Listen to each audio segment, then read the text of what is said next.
Muy buenos días, qué bueno que volvamos a encontrarnos a través de este audio, tú y yo, para abrir la carta de amor de nuestro Dios Creador. Trae tu Biblia y oremos antes de abrirla. Quiero, antes de orar, compartir un versículo con vos que está en Hebreos capítulo 12, versículo 1 y 2. La palabra de nuestro Dios dice así: por tanto, nosotros también, teniendo en derredor nuestro tan grande nube de testigos, despojémonos de todo peso y del pecado que nos asedia y corramos con paciencia la carrera que tenemos por delante. Puesto los ojos en Jesús, el autor y consumador de la fe, el cual, por el gozo puesto delante de él, sufrió la cruz, menospreciando el oprobio, y se sentó a la diestra del trono de Dios. Oremos. Amado Padre Celestial, gracias por este día que nos estás regalando. Tú eres nuestro único Dios vivo, nuestro Dios creador, nuestro Dios todopoderoso a quien deseamos servir por siempre. Ayúdanos a entregarte, a que te podamos entregar todo nuestro corazón, para que tu Espíritu Santo habite en él y tú, y solo tú, seas el capitán de nuestra vida. Y disponnos a estar dispuestos a vivir y a andar por tus caminos con tus fuerzas. No nos dejes ir, Padre. Y al abrir tu palabra ahora, que tu Espíritu Santo nos guíe para entenderla, compartirla y vivirla. En el nombre de Jesús, gracias, Padre, te amamos. Amén. La meditación para hoy lleva por título El cimiento de tu trono. Justicia y derecho son el cimiento de tu trono. Misericordia y verdad van delante de tu rostro. Salmo 89, 94. ¿Te sientes triste, solo y abandonado? ¿Crees que porque caíste el amor de Dios te abandonó y estás a merced de su justicia? Entonces piensa acerca del versículo de hoy. La justicia y la verdad y la misericordia de Dios son la esencia de su propio ser y el fundamento de todas sus acciones, igual que el amor. La Biblia afirma este concepto una y otra vez. En Dios, los tres atributos se funden, son uno, no existe división. A los seres humanos nos resulta difícil entender esto porque después de la entrada del pecado, nuestra naturaleza trae la división como parte de su estructura. Dividimos nuestro ser, nuestros sentimientos, nuestras intenciones y en consecuencia dividimos el hogar, los valores y los principios y los conceptos. Al pensar en la cruz del Calvario, por ejemplo, ¿cuántas veces decimos que allí se expresó el amor de Dios para aplacar su justicia? Pero en Dios, su justicia y su misericordia jamás estuvieron una en contra de la otra. Todos sus actos estuvieron motivados por su amor, por su misericordia y por su verdad. Pensemos en la primera escena dolorosa de este mundo, cuando Adán y Eva tuvieron que abandonar el jardín del Edén por causa de su pecado.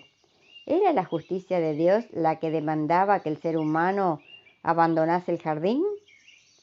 Sí, pero en su misericordia también permitir que el hombre caído continuase comiendo del árbol de la vida sería perpetuar el pecado, y entonces el ser humano viviría eternamente la tragedia del dolor y de la muerte. Por lo tanto, en aquel momento crucial y a lo largo de la historia, el amor, la verdad y la misericordia divinas siempre actuaron juntas. Inútilmente algunos cristianos sinceros pretenden mostrar al Dios del Antiguo Testamento como el Dios de la justicia y al del Nuevo Testamento como el Dios del amor. ¿Qué tipo de Dios sería ese que alterase su manera de ser? Dios es eterno y en Él no existe mudanza ni sombra de variación. Él es el mismo, ayer, hoy y por los siglos. Y te ama muchísimo y quiere compartir contigo la vida eterna. Por eso, Vive hoy seguro de que caminarás a la luz de la verdad, amparado por la justicia de tu Dios vivo, de tu Dios creador, de tu amante Padre Celestial, y protegido por su misericordia, porque justicia y derecho son el cimiento de tu trono, misericordia y verdad van delante de tu rostro. Ahora pasamos a la lección del miércoles 27 de mayo. Voy a mandarte también, después de este audio, un audiolibro con los capítulos de Génesis 5 y Génesis 11 que nos toca leer el día de hoy. ¿Cómo traza la Biblia la historia de la humanidad desde Adán hasta Noé y desde Noé hasta Abraham? Te sugiero que ahora dejes de leer la lección y que escuches primero los audiolibros de Génesis 5, capítulo 5 y Génesis capítulo 11. El día de hoy el título es La creación y el tiempo. Hay un elemento que hace que estas genealogías sean únicas en la Biblia. Contienen el elemento del tiempo, lo que hace que algunos eruditos acertadamente la llamen cronogenealogías.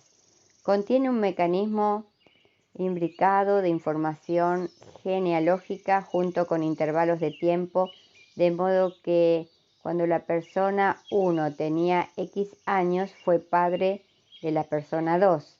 Y la persona 1, después del nacimiento de la persona 2, vivió y años tuvo otros hijos e hijas. Génesis 5 agrega la fórmula, de modo que la persona 1 murió a los X años.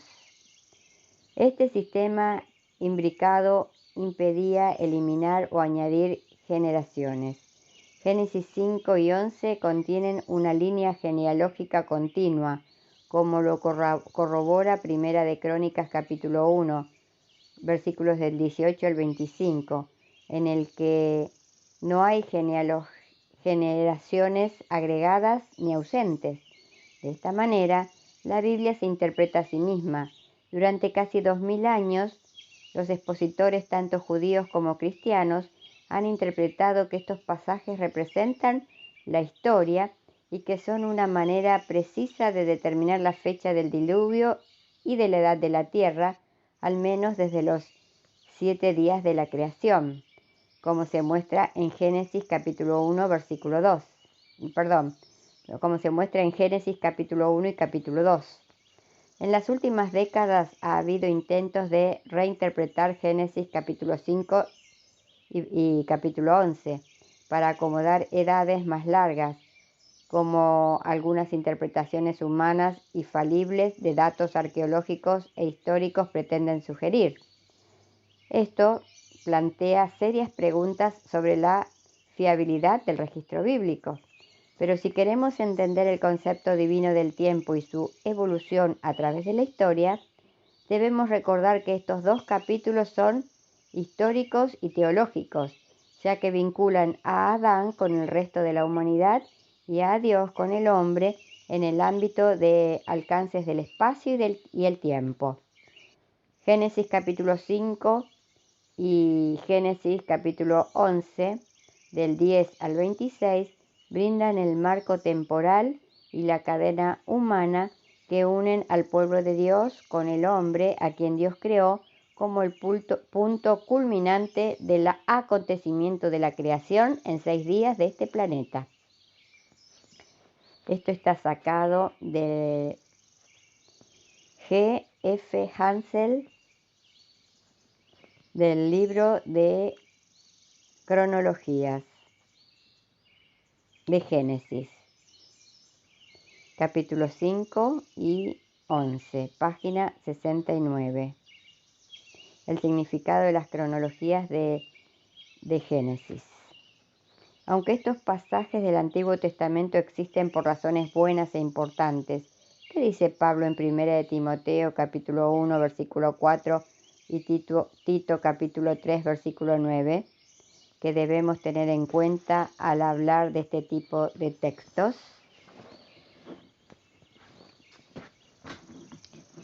Que nuestro Dios nos ayude a poder mantenernos en un escrito está, y que antes de abrir la palabra siempre pidamos que el Espíritu Santo nos dirija. Leamos que dice Tito capítulo 3 versículo 9. Pero evita las cuestiones necias y genealogías y contenciones y discusiones acerca de la ley, porque son vanas y sin provecho.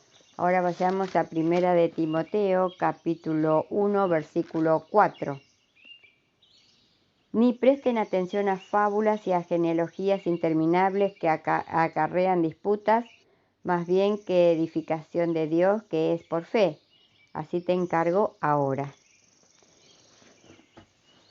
Qué sabio consejo el de nuestro Dios. Evitemos las contiendas, evitemos discutir por temas bíblicos. No lo hagamos. En cambio, arrodillémonos y pidamos que sea nuestro Dios, el Espíritu Santo, quien nos dirija para entender las cosas que por ahí no entendemos. Y que sea su Espíritu Santo el que nos llene de paz y no de contiendas. Espero que tengas un muy lindo día, que la paz de Dios te acompañe y nos vemos mañana, si Dios quiere. Y gracias porque estás ahí, acompañándome.